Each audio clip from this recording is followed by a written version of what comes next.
Good morning, beloveds. Good morning. So, what Jay didn't mention is this is my first talk. So, and very exciting. It's an honor to have all of you here. I was talking to my friend, Reverend Savannah Noel, last week, and she said, "You always remember your first talk. There's something very special about it." And she also, she also said, "Are you nervous?"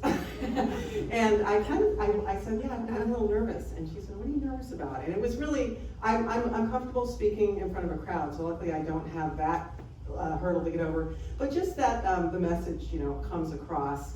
And we started talking about nervousness versus excitement. And it turns out physiologically they're identical. There's an adrenaline rush, the heartbeat speeds up, there's a little, aja in the tummy, and it's really about your interpretation. Am I anticipating something negative that might occur, that's nervousness, or am I excited because I'm optimistic? So I'm choosing to be excited because I'm optimistic. So I just wanted to share that with you. And the good news is, I'm just surrounded by love here. I mean, first of all, I love a lot of you that I already know, and I love all of you for being here and just being part of this community. So I know that I'm in good hands.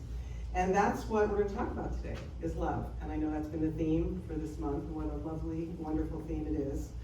Our founder, Ernest Holmes, said about love, "Love is an essence, an atmosphere which defies analysis, as life does itself. It is that which cannot be explained. The essence of love, while elusive, it pervades everything, fires the heart, it stimulates the emotions, renews the soul, and proclaims the spirit. A universal sense alone bears witness to the divine fact. God is love, and love is God." Beautiful. What does that mean? God is love, and love is God. We've heard that phrase a lot, I think. And it really comes down to some basic truths. Everything comes from and returns to and is made of source. And you can call that the divine, the beloved, God, spirit, great spirit, the creator. It's all God, it's all source. And it is love. In many traditions, divine love is described as the love that God has for humanity and all creation. And that definition doesn't quite resonate with me or with New Thought, because to me that separates God from all humanity and creation. So in a New Thought perspective, divine love is God. It's all-encompassing. It is everywhere, present, always. It always has been, it always will be. Divine love is for everyone. It doesn't matter what your experiences are, what your beliefs are, what you've done in this life. Divine love is for everyone and in and through everyone. And it's the source of harmony, well-being, and happiness. And it can heal, transform, and uplift. So how do we access this wonderful divine love I'm talking about? Well, you're all doing it right now. One, you're here exploring your spirituality. You're here with people that you have a like mind with. And you love who you love. So you're already accessing it because you're alive. There are ways, though, to intentionally cultivate divine love as well. We're really familiar with praying, meditating, chanting, which really brings us into vibration and alignment with a certain energy. It uplifts us and helps us get to that place inside of us where we're really feeling it, so that we can bring it out into the world and into our lives. Another way is just extending compassion and kindness and generosity to others. That also brings that feeling of divine love that we know is always there, but this is about really becoming more aware of it. And of course, for me, spending time in nature, and that so many people identify with this, that it just, being in trees or at the ocean, looking at a beautiful sunset, it really is one of the fastest ways to just, I'm there, I'm right there, I feel God, I feel love. Nature is such a beautiful way to bring that into your lives. We use this word love in a lot of ways, don't we? Like, I love chocolate. And I love my husband. I love my kids. Oh my God, I love your outfit. I love my friends. I love spirit. And are these all the same? Yes, they are. Because they're all doorways of the source of love into life. So think about what you're really saying. When I say I love chocolate, I love delight and pleasure. When I say I love my kids, I love spirit unfolding. I love watching this nurturing taking place. When I say I love your outfit, I love you, I love connection, I love beauty. And that's all the source, divine love coming through in these different ways. Even though we use this word in a myriad of situations, it does come down to the source of divine love. Helen Keller said, the best and most beautiful things in the world cannot be seen or even touched. They must be felt with the heart. And love is the felt expression of the essence of spirit. As Holmes says, it is elusive. It is. And yet it's everywhere. It manifests clearly. Love has a felt sense in the body. It's a physical felt sense. So we're going to take a little moment to explore this. Let's take a breath together. And if you're comfortable, just for a moment, close your eyes. And think of someone you love. Might be a partner, friend, someone in your family. Just see their face. Imagine them smiling at you. Now notice what you're feeling physically in your body. Did you relax just a little bit? Are you smiling? Does your heart feel full? Go ahead and open your eyes. That connection that you just experienced is the experience of God expressing in your life. Spirit expresses through you as the love you give and the love you receive. And when I walk in the forest, I feel love for trees and the birds and the woods. I feel love when someone I don't know or I do know does something nice for me or smiles at me. I feel love when I pray. I feel love when I listen to music. Music is to me is similar to nature in that it immediately pulls you right into that beautiful love spot. And the more we can align with this truth, the more we can call love into our life. Love shows up. And science backs this up, by the way. All the chemicals of oxytocin, serotonin, and dopamine in our bodies, when we are generous and express kindness and are giving, they are uplifted, which make us feel even better. So, and there are many studies that show this, which I think is super cool. It's nice. I mean, I have faith and we believe. It's always nice when science puts out a study that backs up what we believe in. So, but the flow of divine love comes much more real when we practice it within ourselves. So in other words, the doorway to love out here is the love in here, self-love. Bell Hooks, author of All About Love, says this: one of the best guides to how to be self-loving is to give ourselves the love we are often dreaming about receiving from others. Mm-hmm. And another philosopher said it this way: love yourself first and everything falls into line. That was Lucille Ball.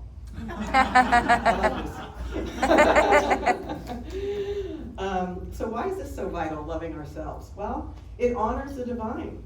When we love ourselves, we're affirming God's presence.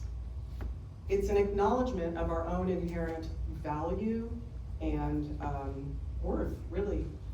And when we love ourselves, it allows us to show up for others. I know this firsthand. I'm a caregiver for a family member. And when I allow myself to burn out and not take care of myself and love myself, I am not showing up for this family member. I become sort of snarky, I'm snapping, I'm tired. And sometimes it's so hard to pull back from that caregiving to take care of myself and love myself. And yet I know it's something I need, and it always has a wonderful outcome and result. And my daughter, Soph, and I were talking on the way here this morning about self-love in partnerships and relationships, and that when two people come together, if both don't already have self-love, it doesn't mean you can't love someone else. I know that's been sort of a saying, it's like, oh, you can't love till you love yourself. People can love who don't love themselves. It's just that then we are probably, because we have unhealed parts of ourselves, working that stuff out on and with our partners. And it's such a healthier coming together when we both can experience self-love and come together wholly. So I love this quote from Ernest Holmes: "You belong to the universe in which you live. You are one with the creative genius back of this vast array of ceaseless motion, the original flow of life. You are as much a part of it as the sun, the earth, and the air." He reminds us that we're not separate, we're part of all of it. My first real exposure to the concept of self-love was, and to science of mind as well, I found out, was through a book by Louise Hay called You Can Heal Your Life, that a friend gave me when I was like in my early 20s. And it really transformed my life. It just was like, blew my mind. She bases a lot of her work on self-acceptance and self-love. So here's a quick excerpt, just a little tiny story. Ted wanted to be desperately to be an actor. The pursuit of fame and fortune far outweighed his ability to experience joy. He thought he could be acceptable and worthwhile only if he had fame. I taught him to love himself, and he got well. He now appears on Broadway with regularity, and as he learned to experience the joy of loving himself, parts opened up for him. There's many ways to learn how to deepen your love for yourself.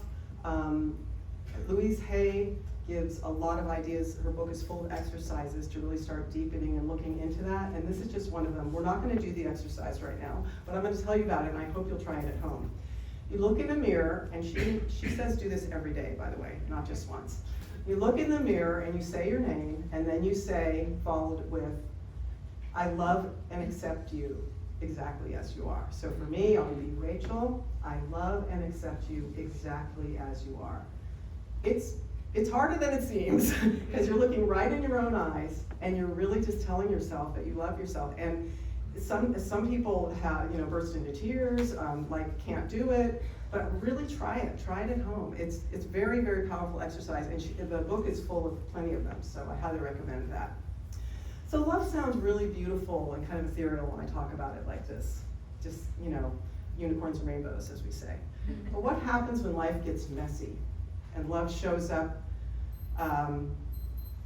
as a healing force in messy situations? So I'm going to share a story from my childhood where love really, really saved me. When I was 11, I used to sleep with my mom a lot. It was just her and I and my oldest brother living in the apartment on 6th Avenue in the Richmond district. Many years ago. And this one night I was in bed with her sleeping, and we heard a very, very loud noise, like banging, and a man's voice yelling. So we were very scared, and we got out of bed. And my brother, who was 18 at the time, was holding a broken broomstick, screaming violently at my mother and threatening to kill her, honestly. And I want to tell you, if anyone had described my brother before this moment, they would have called him a teddy bear. He was burly and the most compassionate, sweet, kind person you'd ever met. And so this was shocking. We were afraid. We didn't know what was going on. And we ran out of the apartment and ran the 3 blocks to the police station in San Francisco, barefoot, in our nightgowns, in the middle of the night. And my mom went and talked to the desk sergeant and told the story, and he met her with complete dismissal. He said, "I'm sorry, ma'am, did he strike you?" And she said, "No, he was holding a broomstick. My daughter's 11. "Well, we didn't see any proof of domestic violence, so there's really nothing we can do. Can you call someone?" So this was in the late 60s. So my mom did call someone, a friend, who came, picked us up, took us to their house, fed us, gave us a place to sleep. This is the first part of this story where our love showed up. Love was in action. This was being held and provided for.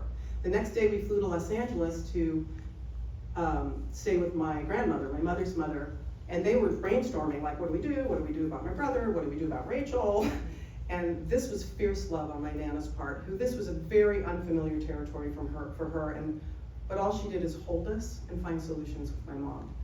And their solution was to have me go and live with distant relatives I had never met, so my mom could try and figure out what was going on with my brother. This family had 4 children, and they didn't hesitate to take me in when my Nana called. And their love was like so all-encompassing. They enrolled me in school, bought me clothes, just like, you're part of the family now. And I think I lived there for about a year. And then one more stop before I was reunited with my family, which was my uncle and aunt and cousin in Mill Valley, where I also was enrolled in school, and they just took me in. I was just part of the family. Beautiful love in action. Now, I know this is a tough story, but it's so important because we were held by the beloved through the arms of these families. And that's love showing up in a typical messy situation and healing. That is love as a healing force.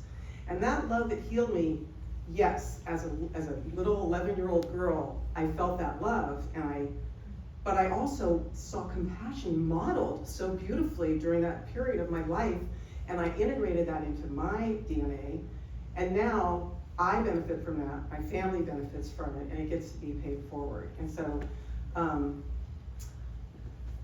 gonna take a deep breath. Thanks for listening to that.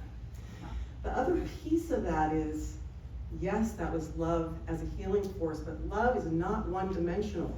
It was also community. It was, even though these people weren't all in one room together, didn't even know each other in some cases, they were our community, and they came forward for us, and they held us. And so, love in community is also so important. Bell Hooks writes about cultivating community, loving community. We can begin the process of making community wherever we are. We can begin by sharing a smile, a warm greeting, a bit of conversation, by doing a kind deed, or by acknowledging kindness offered to us.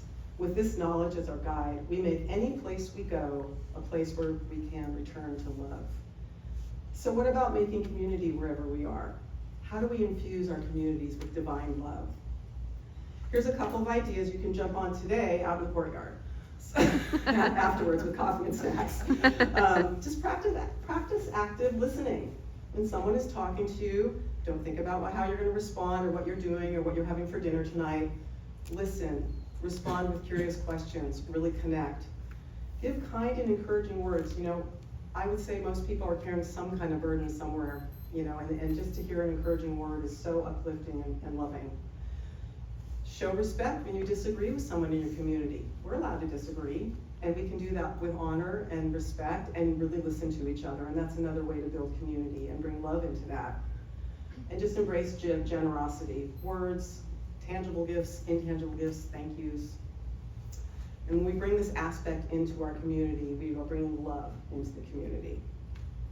So I believe the purpose of life is to love and be loved. It might show up as that feeling of oneness that overcomes us in nature, listening to music, or while we're meditating. It might come up when we're showing kindness or compassion or in love. And when we practice self-love and make time for spirit, it expresses through us. So this brings us to the heart of it. All love is divine love. This week, I invite you to use love as your compass. If you are faced with a decision or a response, large or small, ask yourself, what would love do? And then listen very deeply. Let's take a moment to anchor this in prayer. There is one life, one power, one presence, one love. It is infinite, eternal, and boundless. It is the love that created the stars, the love that beats my heart, the love that shows up in every smile, every kindness, every healing moment. I know that this love is present in and through every person here today. We are its vessels, its instruments, its expression. So I bless each person here. May they know they are loved. May they know they are love.